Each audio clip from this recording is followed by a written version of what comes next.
স্থানীয় উন্নয়ন সংস্থা পালস কক্সবাজারের উদ্যোগে কক্সবাজার সদর এবং পেকুয়া উপজেলার ১৫০ জন গরিব অসহায় মানুষের মাঝে অর্থ সহায়তা প্রদান করা হয়েছে। এর মধ্যে পেকুয়া উপজেলার ৮০ জন এবং কক্সবাজার সদর উপজেলার ৭০ জন অসহায় ব্যক্তি ছিলেন। এর আগেও শীতার্ত মানুষকে প্রদান করেন শীতের কম্বল। তারই ধারাবাহিকতায় অসহায় মানুষের মাঝে প্রদান করা হল অর্থ সহায়তা। ২৬ ফেব্রুয়ারি পালসের প্রধান কার্যালয়ে এই অর্থ সহায়তা প্রদান অনুষ্ঠানটি অনুষ্ঠিত হয়। অর্থ সহায়তা প্রদান অনুষ্ঠানের সার্বিক ব্যবস্থাপনায় ছিলেন পালস কক্সবাজারের নির্বাহী কর্মকর্তা আবু মোর্শেদ চৌধুরী। পালস কক্সবাজারের নির্বাহী কর্মকর্তা আবু মোর্শেদ চৌধুরীর নেতৃত্বে আরও উপস্থিত ছিলেন পালসের কর্মকর্তাবৃন্দ।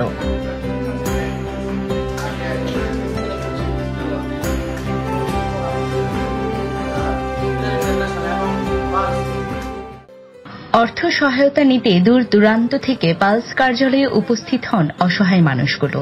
অর্থ সহায়তা পাওয়া মানুষগুলো বলেন, পালসের দেওয়া অর্থ সহযোগিতায় তারা দারুণ খুশি। এর আগে এমন অর্থ সহযোগিতা তারা আর পাননি। পালসের সার্বিক উন্নয়নের জন্য তারা দোয়া করেন। এর আগে আমাদেরকে কোনো নগদ টাকা কেউ দেয় নাই, পালসে প্রথমবার দিয়েছে। এই জন্য আমি পালসের জন্য দোয়া করতেছি, ওরা যেন আমাদেরকে গরিব গণাদেরকে সহযোগিতা করতে পারে।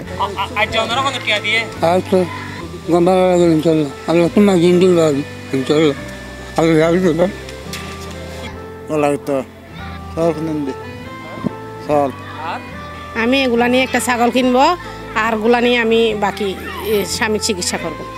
আমরা আসি পাশের কার্যালয় পেকুয়া থেকে, এই টাকা পাই আমরা খুশি অনেক খুশি। পাশে অনেক দোয়া করবো মানে পাশে আরে কিছুটিয়া নগদের মাঝে হাতে কিদের বিকাশের মাধ্যমে আরে সাহায্য সুবিধা করে।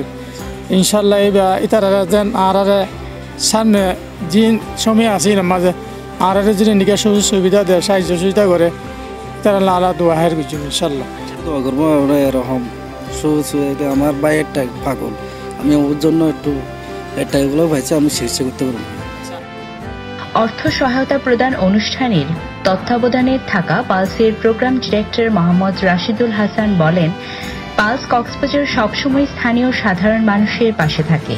তারই ধারাবাহিকতায় আজকে ১৫০ জন হাসি ফুটেছে অসহায় এই মানুষগুলোর। ইতিমধ্যে আমরা মাল্টিজার ইন্টারন্যাশনালের সহায়তায় পালস ১০০০ মানুষকে কম্বল বিতরণ করেছি। কক্সবাজার এবং পেকুয়ায় ডিপ টিউবওয়েল স্থাপনের কাজ চলতেছে।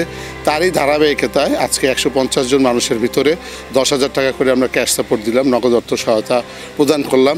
আমাদের এই কার্যক্রম চলমান থাকবে ইনশাআল্লাহ। সামনের দিনে যে দিনগুলো আসছে আমরা চেষ্টা করব সাধারণ মানুষের পাশে দাঁড়াতে, এবং এই বন্যা যারা ক্ষতিগ্রস্ত হয়েছে, বিশেষ করে যে সকল পরিবারে বিভিন্নভাবে ক্ষতিগ্রস্ত হয়েছে, তাদের ভিতরেই বিভিন্ন ধরনের অ্যাসেসমেন্টের মাধ্যমে যারা প্রকৃত ক্ষতিগ্রস্ত তাদেরকে আমরা এই সহায়তা দিয়েছি। আমাদের এই সহায়তা ভবিষ্যতেও চলমান থাকবে। নগদ অর্থ নিয়ে হাসি মনে বাড়ি ফিরেন সবাই। পালসের দেওয়া এই সহায়তায় তারা ঘুরে দাঁড়াবেন এমন প্রত্যাশা সবার। News desk, CCN।